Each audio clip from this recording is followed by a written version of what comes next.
waad mahadsantahay aad baan kaaga mahad celinayaa adiga oo cabdiqaadir sigada iyo Somali Media Center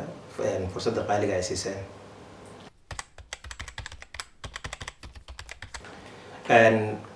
aniga horta magacayga waxaa la yiraahdaa Engineer Axmed Kaafi Cabdullaahi. waxaan ku dhashay Soomaaliya. waxbarashadeydii heer hoose waxaan kusoo qaatay Soomaaliya. kadib waxaan imid wadankan Ingiriiska oo aan ku dhamaystirtay waxbarashada heerka sare ilaa iyo jaamacad aan uga baxay. marka ugu horeysa awood ayaan u yeeshay cilmi ahaan oo waxaan jaamacad kaga baxay ku bartay cilmigii lagu sameeyay software-ka ama ha ahaado kuwa kombiyuutarada lagu shubo ama ha ahaado kuwa mobilada lagu shubo. marka taas iyo waliba anigoo sanado badan shirkada ajnabiga uga soo shaqeynayay cilmigaas oo u sameynaya applicationada. kadib waxaan arkay baahida Soomaalida haysata dhinaca teknolojiyadda iyo waliba dunida saddexaad. waxaan igu dhaliyay waxyaabo badan oo kamid ah shakhsi ahaanteeda aniga laftigayga waxyaabaan u baahday mar aan meel gobol ka shaqeynayay dad badan oo Soomaaliya isku company-ga aan u shaqeynayeen 6 bilood oo contract aan ku joogay oo hal qof oo kamid ah mataqaana aan waayay masaajidka xataa meel aan ku tukado. marka inaan helo application Soomaalida isku xira oo hal meel isugu keeno qof kasta oo isdiiwaan geliya iyadoo isticmaalaya location-ka ama qofka ku dhow ama isku magaalada aad joogtaan aad heli kartid. dadka kaliya aysan ahaanin meheradihii oo kale ay la kamid tahay inaan helo. waxaan kaloo mataqaana raadinayay sidoo kale wararkii maadaama hadda teknolojiyadda qof walba Soomaalida laftigeeda hadda aad ugu daadatay. waxaa dhacday in boqolaal application ama mobile-kaaga hadda aad ku shuban kartid TV-yada xataa mid walba gooni buu aad u samaystay. telefonkaaga memory-giisuna mataqaana wuu xadidan yahay. marka in aan helo hal application oo memory badan qofka ka qaadanaynin oo hal meel waxyaabo badan oo sida saddexda waxa ugu muhiimsan sida dadka iyo wararka iyo meheradaha saddexdaas wax inaan hal meel isugu keeno waana ii suurta gashay. in badan bay xaqiiqda igu qaadatay. waana application-kuna maahan application maaragtay hal qof iyo laba qof ay sameyn karaan. waa wax waqti badan igu qaatay oo mataqaana shirkado dhan waaweyn oo mataqaana malaayiin dollar ay ku bixiyaan ay sameeyaan. waxay igu dhalatay 2013kii bay igu dhalatay maalin mataqaana aan xaqiiqdiisa u safray Paris oo aan raadinayay dukaan alaab lagu iibiyo Soomaalida lagu iibiyo aan waayay anagoo xataa waxba ka helin weekendiga naga dhamaado soo noqonay. ilaa iyo waxay igu qaadatay wixii ka dambeeyay 2003 ilaa iyo hadda waan ka shaqeynayay. sidaan wax yar ka hor idin soo sheegayna waxa weeye application-kani ma ahan application hal qof iyo laba qof ay dhisi karaan balse maadaama anigu aan fursad u helay anigoo waliba shaqeynayo shaqadeeda caadiga wata ayaan waxaan waqti badan oo baan u huray weekend-yadeedii kamid ahaa saacadihii mataqaana markaan shaqada kasoo noqdo kamid ahaa baan huray.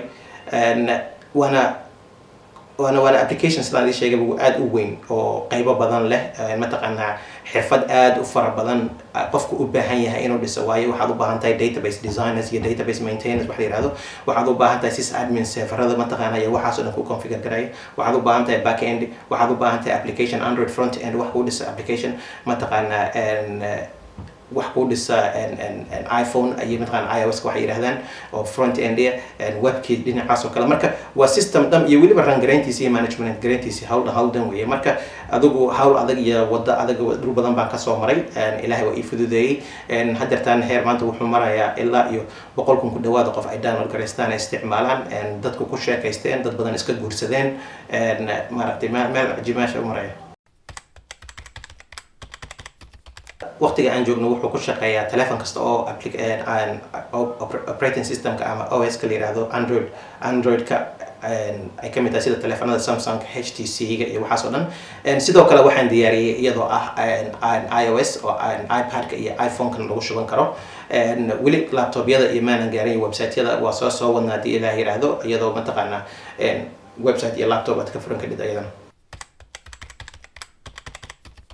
waxa ugu weyn xaqiiqdii oo aan madaxa ku hayay oo aadka qaybta looga isticmaalo waxa weeye waa qaybta isku xirka dadka. in dadku ay ku sheekaysan karaan mataqaana iyagoo xataa dariskaaga aad ka baran kartid hadday Soomaali yihiin. tusaale yar haddaan kaas siiyo laba wiil oo Finland mataqaanaa qaxooti looga dhigay oo xuduudda Russia laga tuuray oo laba tuulo isku dhow kala joogtay ayaa dhawaan ayaan dhexe mataqaanaa labaduba soo application ka soo download gareysteen magaalooyinka ay joogeen qof Soomaaliya ma jooginin ma garatay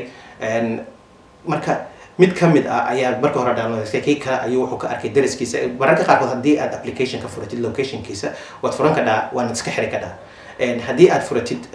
wuxuu ku tusayaa dadka kuugu dhow ku tusayaa marka intuu furtayba wuxuu arkay dadkii wiilkan ugu dhow magaaladan u dhow jooga oo dhowr kilomitir kaliya u jira way la xiriireen way isku xirmeen mid qaarkood mid magaalada uu kaga sii horeeyay wuu yaqaanay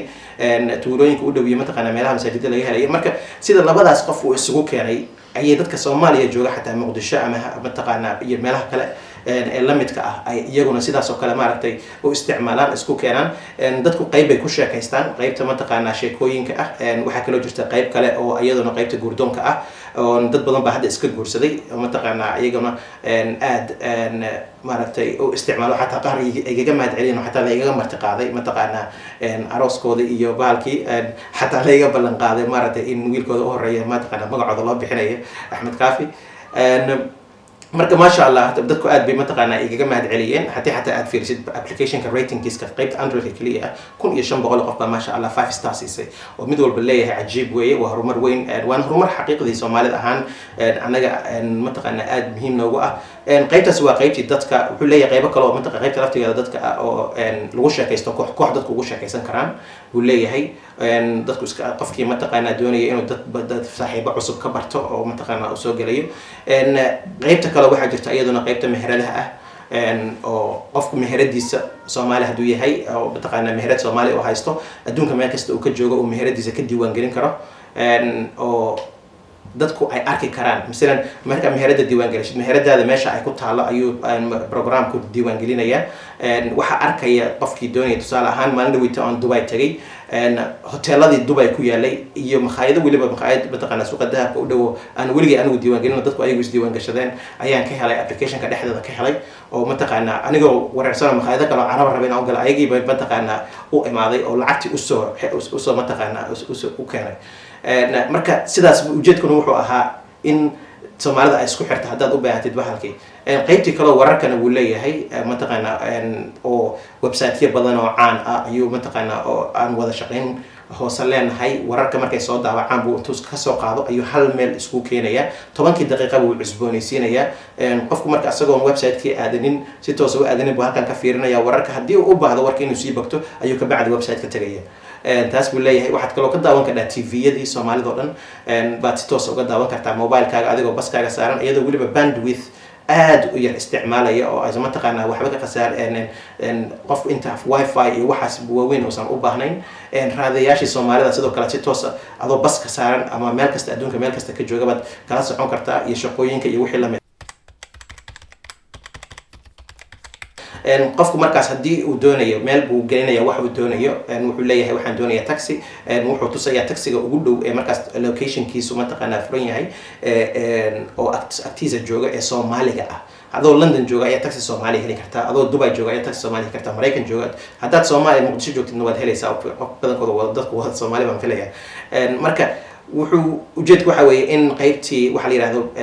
markii hore ay ku bilaabatay waxa la yiraahdo Somali Business Directory oo Soomaalidu ma lahan meel meherad kasta ee Soomaali ay leedahay kaliya kuma koobna man Soomaalidu adduunka malaayiin ayaga ay firdheen adduunka ku firdheen inta Soomaaliya joogta kaliya kuma firdhna in la helo system meherad kasta ee Soomaaliya diiwaan gelinaya oo ayadoo waliba sida kuwa Soomaaliya ma lahan address joogta ama lahan laakiin anigu waxaan ka faa'iideystay waxa la yiraahdo coordinates ama latitude iyo longitude dhulka meel kasta oo kamid ah waxay leedahay wax coordinates la yiraahdo marka qofku asagoo meesha meheradiisa joogo uu diiwaan geliyo application ku record gareynaysa coordinateski mataqaanaa businesskaas isla markiiba maaragtay way diiwaan gelinaysaa qofkii marka soo doonaya haduu rabo xataa wuxuu leeyahay igu hag haduu mobilkiisa mobilku wuxuu kugu hagayaa iridu ka istaajinaya meherada aad u baahan tahay marka tagaasida kaliya maahan meheradihii oo dhan baa sidaas loo diiwaan gelinaya oo qofkii marka maaragtay taxi haduu u baahdo iyo haduu bas isuga baahdo halka ka eegi kara xaqiiqdii horta laba qaab ayaan ku cabiray in mataqaanaa ay arrintan guuleysatay mid waa anigu shakhsi ahaan sidaan u isticmaalo aniga inta ay sidaan kuu sheegay inta iga anfacday Dubai markaan tagay hotelkii baan ka helay makhaayadii baan ka helay oo meherad makhaayad oo anigu weeyaan diiwaan gelin baan aqoonin baan ka helay maaragtay midaas horta anigu shakhsi ahaan weeyaan facday TV-yadii iyo wararkii baan kala socday subaxdii markaan soo kaco intaan website gali jiray waxaan galaa toos baan application-ka u tagaa oo aniga shakhsi ahaan bay anfacdayba dadkii mararka qaarkood qofka aanan heli karinin ama mataqaanaa internet ka raba inaan kala sheekaysto toos baan ugala sheekaystaa marka anigu shakhsi ahaan bay anfacday marka kale cabirka labaad oo ah dadka kale siday u anfacday حقيقة feedback aad u wanaagsan baan ka helay oo dadku mataqaanaa siday u isticmaalayaan maanta wuxuu maraa 70,000 qof baa download gareysatay anigoon wax promotion iyo xayeysiin u samaynin marka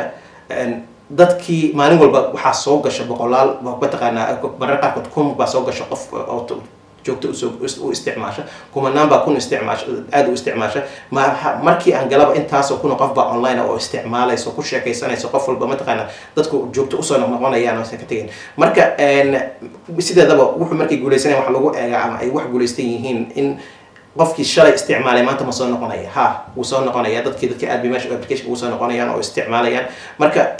taasna waxay isiisaa mataqaanaa satisfaction aad u weyn oo mataqaanaa aan ku faraxsanahay hawshii aan qabtay dhiirigelin weynna way isii siinaysaa weliba aniga dadka kale ee software engineerada ee Soomaalida ah dad badan waxaa jira isla aan waqti aad wax ku samaysid mala waqti yar baad u baahan tahay mararka qaarkood haddii cilmigaagu uu badan yahay in ilaah baa cilmi badan leh maaragtay haddii uu badan yahay cilmiga inaad mataqaanaa wax badan qabatid marka dad badan baan ku dhiirigelinaya sidaas oo kale markii ugu horeysay application aan bilaabayay waxaan ku bilaabay Soomaalida ku bilaabay waxyaabaha Soomaalidu waa dad cajiib u ah waxa weeye qof hadaad wax u samaysid wadamada kale adduunka sida Ingiriiska wadanka ku nool kale application samaysid qofka ugu horeeya hadii uu qanci waayo caybay kaga wareegayaan mataqaanaa wixii dhan bay ka niyad jabinayaan balse Soomaalidu waa dad aad mataqaanaa hadii aad waxaan ku bilaabay wax yar boo simple aan ku bilaabay ayaga maalin walba waxay soo diraan fariin dhahay application-ka cajiib weeye ma sha Allah waa dadaashay qaybtaas ka bedel qaybtii wixii ugu horeeyaan ka bedel waxa kamid ah in application-ka dhan af Soomaali u bedelay oo luqadda Soomaaliga dhan ayadoo dhan baan ku daabacay oo qofkii taasna waxay ka timid codsi ka yimid dad badan oo Sacuudiga jooga oo Carabiga iyo Soomaaliga bas ku hadla oo aanan mataqaanaa af Ingiriiska fahmaynin ba iga codsaday in mataqaanaa application-ku ay Ingiriis iyo Soomaali ba mataqaanaa labadaba taageerto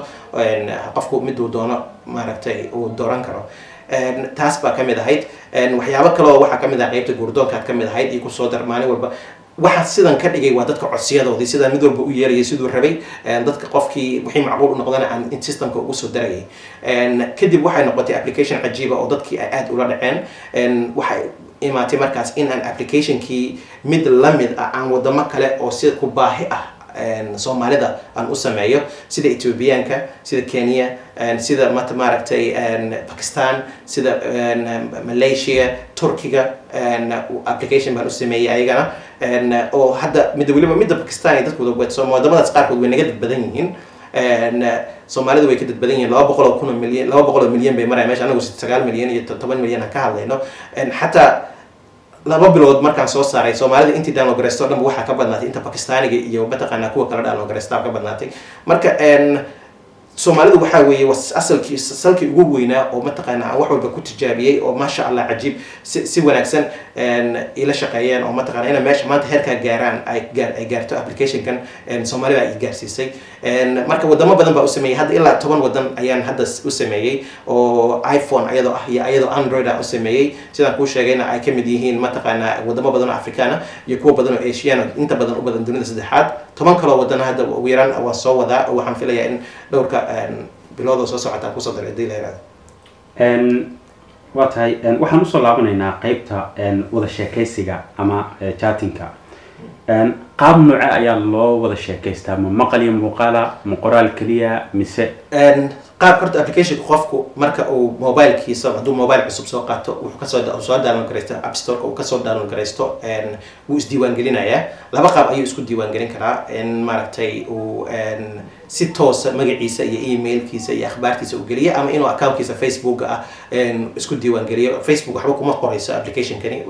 dadka isticmaalana ma ogaanayaan inaad Facebook application-kan ku isticmaashay marka si private oo secret ayuu barka isku diiwaan gelinayaa application-ka sawiradaada ayaa saaran kartaa isla markaaba oo sawiradana waad xiran kartaa private ayaad ka dhigan kartaa maaragtay si aan dadka hadaad inaysan ku arkin ama laga koobiyeysanin baad ka dhigan kartaa maxaa la yidhaahdaa marka qofku marka uu isdiiwaangeliyo wuxuu arkayaa dadkii kale ee applicationka isticmaalayay oo isdiiwaangeliyey markaas wuxuu kala sheekaysan karaa si toosa qof walbaba profilkiisa ama boggiisa ayuu tegaya message buu u diri karaa mataqaanaa ama uu codeyn karaa hadduu rabo oo mataqaanaa si qofkaas uu popular u noqdo ama caan uu u noqdo applicationka dhexdeeda qayb waxaa jirta aad dadku ugu codeeyaan oo mataqaanaa aad meel sare applicationka dhexdeeda caanka ah buu samayn karaa si toos ula sheekaysan karaa wuxuu u diri karaa mataqaanaa sawiraad qof dadku isku diri karaan laakiin weli qaybtii codka oo qofku inuu mataqaanaa si toos labadaas qof sida telephone sida maaragtay whatsapp iyo viber oo kale si toos laiskugu wici karo ma samaynin laakiin waan ku mashquulsanahay haddii la yidhahdo inaan soo saaro qayb kaloo waxaa jirta koox dadku ay ugu sheekaysan karaan oo group chat ah oo mataqaanaa haddii uu qofku doonayo in uu dad badan ula sheekaysto gelayo kala sheekaysanayo waxaa tiri luuqadda ingiliishka ayaan kusoo saaray markii horeeto kadibna waxaa u bedelay soomaaliga teknolojiyadda iyo soomaaliguna in yar way iska hor imaanayaan sidee kugu suurta gashay in aad maaragtay erebixin u samayso ereyada qaar ee aad soomaaliga wallahi runta horta wax ereyga soomaaligu intii dowladda ay burbursanayd teknolojiyadii soo baxday oo dhan iyo wixii ka horreeyay oo dhan baa weligeed horta wax horey loo diiwaangeliyay oo magac bixin loo sameeyey ma ahayn tana markii igu horreysay ma ahayn hadda kahor baan 2000kii waxaan qoray buuggii ugu horreeya Soomaaliya oo ku soo baxa af Soomaali oo lagu baranayo magaciisu ahaa ku bara computerka af Soomaali buuggaas anaa qoray marka waxa aan turjumayna waxa ahayd wax dadku marka aad u isticmaalaan sida Microsoft Word iyo wixii la mid ah wayna adag tahay maaragtay in aad tiraahdo file iyo waxaas aad turjuntid marka erayo badan keyboardkii iyo waxaas oo dhan magacyo badan oo anigu markii aan dad badan aan la tashaday af Soomaaliga si fiican u yaqaan ay maaragtay iyo anigu wixii xirfadayda iyo mataqaanaa aan isdhahayay aan keensanayay ayaan marka erayada anigu magac bixintii badankeed samaystay oo aan meesha geliyay mar walbana wax walba oo standard noqdo oo dadku mataqaanaa ay raacaan hal qof unbaa bilaaba markaas wixii hadda waxyaabaha qaarkood edit haddaad meel ku aragtid oo kale macno weyn kuguma samaynaysa laakiin qofka computer ku arka wuu yaqaanaa wax menuyaska hoos imaanaya oo dhan wuu garanayaa sababta halkii qof u horreeyay ayaa bilaabay qofkan dambe wax u noqotay wax hanjameel ku dhegan oo mataqaanaa u xafidayo marka wax badan baa iga soo maray balse maasha Allah waa ku guuleystay in erayo badan sida ugu fudud ee dadku markaa ku fahmi karaan aan isticmaalo waxyaaba erayada qaarkood waa kama sida online oo kale qofku mataqaanaa haddaad rabto inaad turjuntid oo kale waad ku qasbantahay inaad raacdid waxa mataqaanaa teknolojiyadda ingiriiska ah inaad mararka sababta af Soomaaligii bay ku jirtaaba oo maaragtay qofkaas ma online buu yahay iyo mataqaanaa bay yiraahdaan Soomaalida fahmaya way jiraan horta erayo badan baa jiray laakiin markaan saas oo kale ay igu qalaacato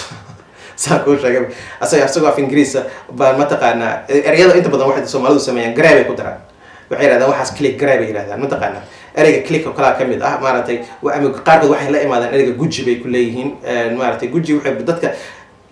dhibka ugu badanna waxa weeye erayada saxda ah ee markaas qofku eraygu qofku mataqaanaa macna sax sameyn kara waa eray aad u facweyn oo qofka Soomaaliga caadiga ah uu fahmi karinin mataqaanaa sida erayga guji dad baa eray yiraahdo erayga guji maxaad ka wada ka bixi meesha guji ma garanayna click ama click grade ama maaragtay eray aan fahmi karin haddana mararka qaarkood eraygii adigoo u jeeda oo Soomaali adag uu yahay ayaa dadkan u danaynaysa waxay fahmayaan baad rabtaa mataqaanaa dadka isticmaalaya badankood ama waa dhalinyaro ama waa dad mataqaanaa